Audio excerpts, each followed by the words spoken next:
Avis vascular centre మన దేశంలోనే the best varicose vein hospital. అక్కడ నీవే నా తల్లివి.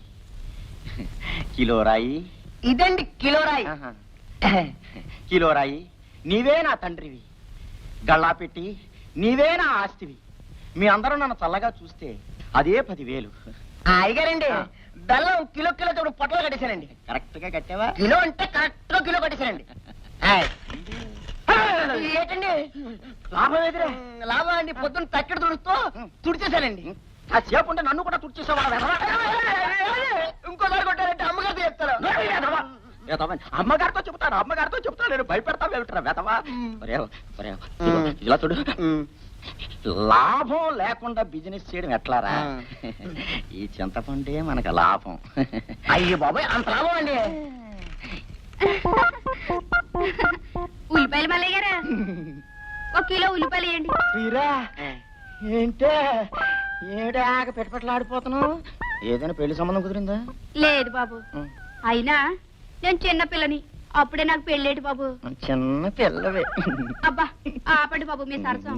ముందు ఉల్లిపాయలు వేయండి, నేను వెళ్ళాలి. ఇదిగో గంపట్టు. చచ్చువేదవా, ఉల్లిపాయలు గంపలు ఎక్కడ పోతారేట్రా? మరి ఎక్కడ పోతారండి? కింద పోస్తే మంచివి పుచ్చివి చూసుకుంటా ఏరుకుంటది. ఇప్పుడు ఏరుకో, పొంగుని ఏరుకో.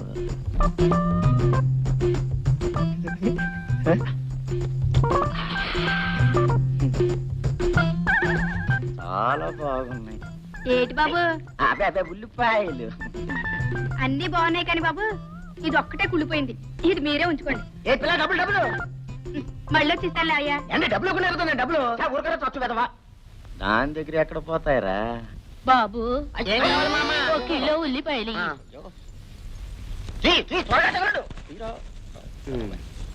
కింద పోతే ఏరుకోండి. ముసలమ్మరా, కింద పోస్తే ఎలా ఏరుకుంటుందిరా? మీరే కానీ చెప్పారు కింద పోయి ఏరుకుంటారని. అయ్యో నీకు తర్వాత చెబుతాను లేరా. ఏదో బుట్ట పట్టమ్మా. డబ్బులు ఇదిగో బాబు. నువ్వు వెళుతండి.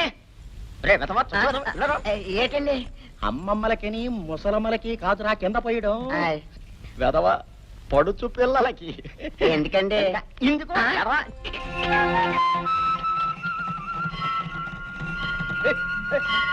బాబు ఒక్కసారి బండాపమని చెప్పు. అపోయే ఎందుకమ్మా? దేవుణ్ణి దర్శించుకోవడానికి బాబు. ప్రతి శుక్రవారం నేను మీ నాన్నగారు పసివాళ్ళైన మీతో పాటే ఈ గుడికి వచ్చేవాళ్ళు. శివాయ నమః, ఓం ఈశ్వరాయ నమః, ఓం నమ శివాయ నమః, ఓం శివాయ నమః, ఓం ఈశ్వరాయ నమః, ఓం నమ.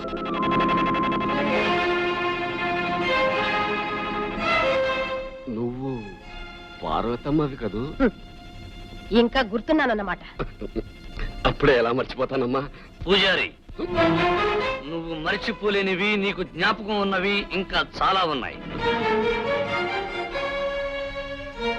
ముత్తైదువులా ఉండవలసిన మా అమ్మ నుదుటి కుంకుమ ఎలా చెరిగిందో, చేతి గాజులు ఎలా విరిగాయో నీ గుర్తుండే ఉంటుంది.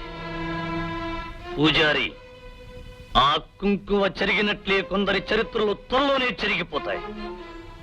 ఆ గాజులు విరిగినట్లే కొందరి అంతస్తులు విరిగి కూలిపోతాయి. అమ్మా, హారతి తీసుకుని త్వరగా వచ్చేసేయండి.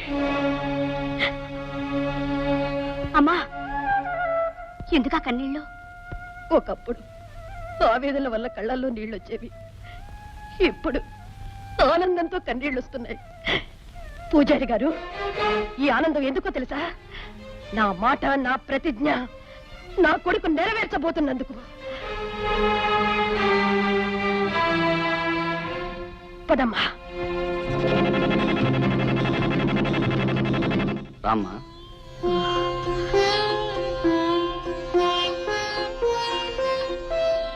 బాబు, మళ్ళీ ఇంట్లో అడుగు పెడతానని కల్లో కూడా అనుకోలేదురా.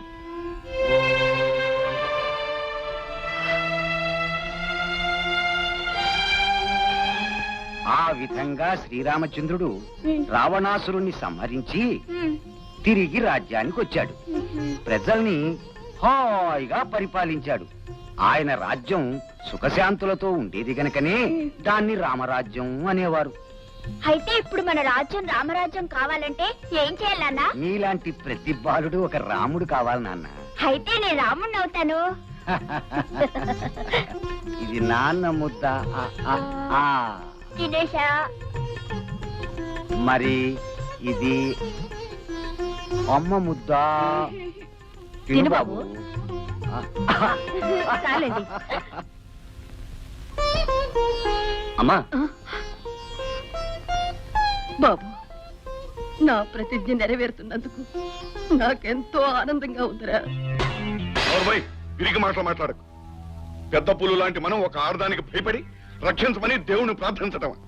పార్వతమ్మ ఊళ్ళోకి రావచ్చు, కానీ అది ఊళ్ళో ఉండాలిగా. దాని కొడుకు ప్రతిజ్ఞ చేయొచ్చు, కానీ వాడు బ్రతికి బట్టకట్టాలిగా. 25 ఏళ్ల నిండని ఒక కుర్రాడికి మొగ్గులేని ఆడదానికి భయపడి అర్చన చేసి వచ్చావంటే నీ చీటీ చించి నిన్ను నరకానికి పంపించాలి. కీర్తిశేషులు భూషయ్య గారి ధర్మపత్ని పార్వతమ్మ, ఏమిటిలా వచ్చావు? నాగరాజు, ఆ రోజు ఏ డబ్బు కోసం నా భర్తను చంపి నా జీవితాన్ని నాశనం చేశావో ఆ డబ్బు ఇదిగో. నీ బాకీ నేను తీర్చాను, కానీ చెరిగిపోయిన నా పసుపు కుంకుమని ఇప్పుడు నువ్వు నాకు తిరిగి ఇవ్వగలవా? నా భర్తను బ్రతికించగలవా? కేవలం డబ్బు కోసం ఎంతో మంది ప్రాణాలు తీసి ఎన్నో కుటుంబాన్ని ఉసిరిపెట్టిన పాపం నిన్ను ఊరికే పోనివ్వదు. నీ పాపాన్ని నేనే పండించి నా ప్రతిజ్ఞ నెరవేర్చుకుంటాను. పొయ్యూదుకునే ఒక ఆడది ప్రతిజ్ఞ చేయటం, దానికి పులిలాంటి మనిషి తడిసి అమ్మో నన్ను చంపకు అని ప్రార్థిస్తాడనుకున్నావా? ఆ రోజు దగ్గర పడిందనే నిన్ను హెచ్చరించడానికి వచ్చాను నాగరాజు. నీ కొడుకు సాధించిన ఘనకార్యాలకి కారణం వాడి సామర్థ్యము కాదు, నా చేతకాంతనము కాదు. మనిషిని పొడిచే ముందు ఎద్దు కొమ్ముల్ని కిందకు వంచుతుంది, అలాగనే అది ఓడిపోయినట్లు కాదు, ఎదుటి మనిషిని పైకి లేపటానికి. ఎవరిని ఎవరు పైకి లేపుతారో, ఎవరిని ఎవరు కిందకు తొక్కుతారో త్వరలోనే తేలిపోతుంది. ఈ నాగరాజును పైకి లేపడానికి ఎవరికెన్ని గుండెలున్నాయి? నాకున్నాయిరా. నిన్ను పైకి లేపడానికి ఎన్నో గుండెలక్కర్లేదు. ప్రతీకారంతో ప్రజ్వరిల్లే నా ఒక్క గుండె చాలు. అమ్మా, ఈ నీచుడితో మాట్లాడినా ఒకటే, పశువుతో మాట్లాడినా ఒకటే. రామ్మా. అయ్యా, ఇదిలా జరుగుతుందని నాకు ముందే తెలుసండి. ఎందుకంటే రాత్రి నాకు పీడకలు వచ్చిందని తమకు మనవి చేశాగా. అయ్యగారు, దాని కొడుకు పరిస్థితిని చూస్తుంటే ఆనాడు మహారాజుల్ని ముక్కలు ముక్కలు చేసేసిన పరశురాముడు వాళ్ళ అమ్మగారు గుర్తుకొస్తున్నారండి. ఊరుకోండయ్యా, అసలు అయ్యగారు ఆవేశంలో ఉంటే అర్థం పద్ధతులు ఎక్కడ మాట్లాడతారేమిటి? అలాగే ముందా కుటుంబాన్ని ఈ ఊరి నుంచి బయటికి పంపించే పథకం ఉందా లేదా అది ఆలోచించరే. ఉంది. ఏమిటది? వచ్చే శ్రావణ శుక్రవారం నాడు మన గ్రామ దేవత పోలేరమ్మ జాతర పెద్ద ఎత్తున జరగబోతుంది. ఆనాడు ఓం రుద్రాయ నమః, ఓం కేశవాయ నమః, ఓం ఓం ఓం శివాయ నమః. అమ్మ హారతి తీసుకోండి. అయ్యా హారతి తీసుకోండి.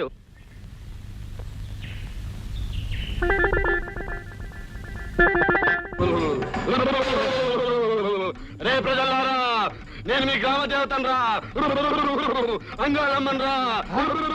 అయ్యా, పూజారి గారు గంగా మొక్కున్నట్టుందండి. గంగారమ్మ తల్లి, మమ్మల్ని కరికరించు తల్లి. నా గ్రామాన్ని, నా ప్రజల్ని కాపాడవలసిన తల్లి. మాపై ఆగ్రహించక తల్లి, మమ్మల్ని అనుగ్రహించు తల్లి. తల్లి గంగారమ్మ తల్లి. పాపాత్ముడు అడుగు పెట్టాడురా. వాడే కాదు, వాడి కుటుంబం కూడా అడుగు పెట్టిందిరా. వెంటనే వాడి కుటుంబాన్ని ఊళ్ళో నుండి బయటికి పంపించేయండి, లేకపోతే ఈ ఊరికి మంచి జరగదురా. వద్దు తల్లి, వద్దు. నీ మాటకి ఎదురులేదు, నా తిరుగులేదు. నీకు కోపం కలిగించిన వారు ఎవరైనా సరే చెప్పు తల్లి, చీటీ చించేసి నరకానికి పంపించేస్తా. చివరికి అయ్యగారైనా సరే. హారతి హారతి.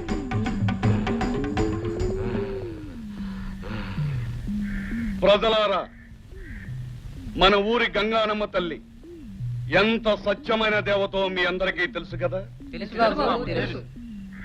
నా ఊపిరితిత్తులు చెడిపోయినా నేను బాధపడను, కానీ నా ప్రజలకు నష్టం వాటిల్లితే మాత్రం నేను భరించలేను. అమ్మవారి ఆగ్రహాన్ని మీరు చూశారు, అమ్మవారి కోరికను కూడా మీరందరూ విన్నారు. ఈ గ్రామ పెద్దగా ఇప్పుడు నేను ఏమి చెయ్యాలో మీరే నిర్ణయించి చెప్పండి. ఈ ముగ్గురిని ఉంచకూడదు. బాబు, అన్నయ్య, ఇలా గొర్రెలాగా చూస్తూ ఊరుకున్నారంటే అమ్మవారి కోపం వస్తుంది, అంటూ వచ్చి చేస్తారు. అవును, అమ్మవారు చెప్పినట్టు వీళ్ళని ఊరి నుంచి పంపించాల్సిందే. చెప్పండి అయ్యా.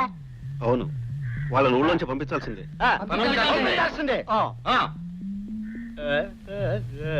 బాబు భరత్, ప్రజాభిప్రాయం విన్నావుగా, ఇక తమరు మన ఊరు కళకళలాడుతూ ఉండటం కోసం, మన ప్రజలు సుఖశాంతులతో ఉండటం కోసం నేనేం చేయడానికైనా సిద్ధమే. అమ్మా, చెల్లెమ్మా, పదండి. ఏమిటి బాబు నువ్వనేది? అవునమ్మా, తప్పదు. గ్రామదేవత మాట కాదని మనం ఈ ఊర్లో ఉండలేం. వీళ్ళందరి కోసం, ముఖ్యంగా నాగరాజు కోసం మనం ఈ ఊరు వదిలి వెళ్ళిపోవాలి. పదనమ్మా, పదండి. బాబు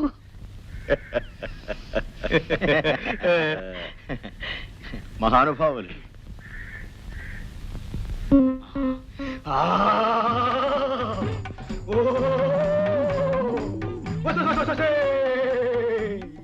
ఒరే మూర్ఖులారా, నా పేరు చెప్పి మాయ చేసేవాడు మాటలు అమ్ముతారా మీరు? మంగమ్మ తల కూతురు గంగమ్మ నేను ఒక మంచి వాడిని ఊరించి బయట పంపుతుంటే తలపుతారా మీరు? వచ్చేస్తుంది, కోపం వచ్చేస్తుంది, తినేస్తాను. ఇక్కడ నువ్వు అమ్మా తల్లి, అమ్మా నువ్వు ఎవరి మీద కోపం తెచ్చుకో. అమ్మా గంగానమ్మ, ఏం చేయాలో సెలవిస్తే మేమంతా అలాగే చేస్తామమ్మా. అనుగ్రహించమ్మా తల్లి. అమ్మా వినరా మూర్ఖులారా, వినరా ఊరికి పెద్ద మూర్ఖ. అమ్మా, నా పేరు మీద అబద్ధం చెప్పి ఈ ఊరిని మోసం చేసిన పూజారి లేకపోతే ఉండరు. అంత శిక్ష వేయద్దాం. నరబలు కావాలంటే కోడలో మేకల్లో గొర్రెల్లో ఇస్తాను. అవేమీ వద్దురా, కనీసం వర్కాలతో వండిరా. శాంతించమ్మా. అమ్మ తల్లి, శాంతించమ్మా. ప్రజలారా, ఇంతకు ముందు అమ్మ పేరుతో పూజారి అబద్ధం చెప్పినా నేనందుకు ఒప్పుకున్నాను, వెళ్ళడానికి సిద్ధపడ్డాను. ఇప్పుడు నిజమైన అమ్మ మన గంగానమ్మ చెప్పిన మాటకి ఏం చేయాలో మీరే నిర్ణయించండి. బాబు గారు, మనాడు బాబు గారు, ఇప్పుడు మీరే నన్ను రక్షించాలి. బాబు, కాలు చేయక బదులు ఏదైనా శాంతి జరిపిస్తే? అవును, జరిపించాలి, జరిపించాలి. అయ్యా, శాంతి జరిపిస్తామండి. అది నిజమే. ప్రజలారా, ఊరికి పెద్దయిన నాగరాజు మన గంగానమ్మకు శాంతి జరిపిస్తే పూజారి గారిని వదిలేయచ్చు. తప్పకుండా జరిపిస్తాను శాంతి. ఖర్చు ఎంత అవుతుంది? మహా అయితే కాలుకు 5,000, చీకి 5,000. ఏమిటి, రూపాయలే?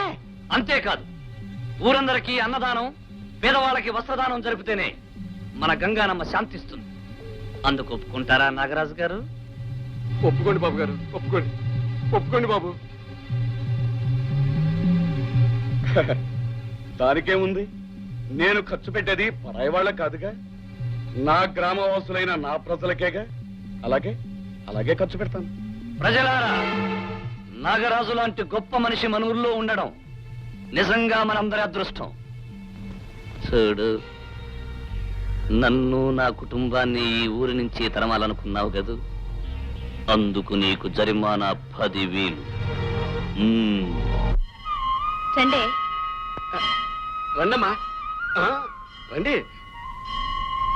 ఏమ్మా, పట్నం బయలుదేరారా? లేదు పూజారి గారు, నేను వెళ్ళడం లేదు. మా ఫ్రెండ్స్ వెళ్తున్నారు, వాళ్ళని ట్రైన్ ఎక్కించడానికి వెళ్తున్నాను. శుభం. చేసేది రైల్లో ప్రయాణం. హారతి తీసుకోండి, తీసుకోండి. ఏమిటి పూజారి గారి అన్యాయం? గంట నుంచి నిలబడి మమ్మల్ని వదిలేసి ఇప్పుడు వచ్చిన ఆవిడకి హారతిస్తున్నారే? ఎవరెవరు ఎప్పుడొచ్చారనేది కాదు ప్రశ్న, ఎంతటి గొప్పవారు ఎప్పుడొచ్చారనేదే ప్రశ్న. పైగా ఈవిడ ఎవరనుకున్నారు? మన కామందు గారి కూతురు. కామంత్ గారి కూతురు అయితే నెత్తిన కొమ్ములొచ్చాయా? పూజారి గారు, బిచ్చగాళ్ళైనా లక్షాధికారులైనా దేవుడి దృష్టిలో అందరూ ఒకటే. పూజారి గారు, ఎవరి అమ్మాయి చాలా ఎక్కువగా మాట్లాడుతోంది? ఇంకెవరు? ఆ భరత్ గాడు అనేవాడు లేడు, వాడి చెల్లెలు. ఓహో, ఆ రౌడీ గాడి చెల్లెలా? అందుకనే అంత పొగరగా మాట్లాడుతోంది. మా అన్నయ్య రౌడీ కాదు, మీ నాన్న రౌడీ, మీ అన్నయ్య rowdy. You shut up. What nonsense you are talking? Nonsense లేదు, గోన్సెన్స్ లేదు, పోవే. పూజారి గారు, శివ శివ. అమ్మా, మీరు వెళ్ళండి, వీళ్ళ సంగతి నేను చూసుకుంటాను. Mannerless brute. ఇదిగో ఎక్కువగా మాట్లాడితే పళ్ళు. అమ్మా, ఎందుకు వచ్చిన గొడవ? హారతి తీసుకోండి. పూజారి గారు, ఈ గొడవంతా ఎందుకు వచ్చిందో తెలుసా? గుళ్ళోకి వచ్చిన వాళ్ళందరినీ సమానంగా చూడాలనే జ్ఞానం మీకు లేనందువల్ల. పంతులమ్మా. Now you shut up. Shut up అందా పంతులమ్మ నిన్ను? అవునయ్య. నోర్మై! ఏమిటా నన్నే నోరమేయమంటున్నావు? కాదా, నా షటప్ అంటే నోరు ముయ్యి అని అర్థం. ఓహో, ఆ పంతులమ్మ ఈ పూజారిని నోరు మూసుకో అంతే. ఒక ఆడదంత మాట ఉందంటే నేనైతే గోడ దూకి చచ్చిండు. ఈయనకు అర్థం కాక బతుకున్నాడయ్యా, మధ్య నీకెందుకయ్యా? అయ్యా, ఆ పంతులమ్మ షటప్ అని నన్నంది, ఆ భరతగాడి చెల్లెలు అమ్మాయి గారినంది. అమ్మాయి గారిని అన్నట్టు అయ్య గారిని అన్నమాట ఈ గారిని అంటే మనల్ని అందరిని అన్నట్టేగా మీ ఇద్దరు చెరువు షటప్. అసలు ఆ భరతగాడి చెల్లెలకి అంత ధైర్యం రావడానికి కారణం ఆ పంతులమ్మి. చచ్చిన దాని బాబులాగే దీనికి కూడా న్యాయం ధర్మం అనే రెండు పిచ్చి కుతలొచ్చు. ముందు ఆ పంతులమ్మకి పాఠం చెప్పాలి. నానా ఆ విషయం నాకు తెలియ, మీరెవరూ జోక్యం కలిగజేసుకోవక్కర్లేదు. అలాంటి మనిషికి ఇలాంటప్పుడు ఎలాంటి పాఠం చెప్పాలో నాకు బాగా తెలుసు.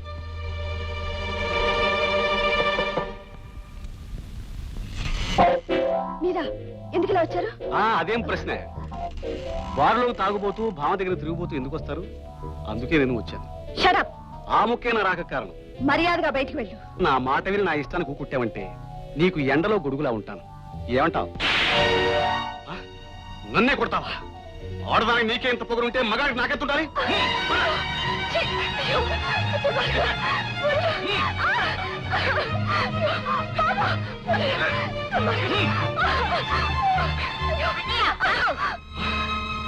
నువ్వా మంచకం జీవిస్తున్నావా? చూడమ్మా, ఇక్కడ ఉండకూడదు, బయటికి వెళ్ళు. మా టీచర్ ఏమైనా అంటే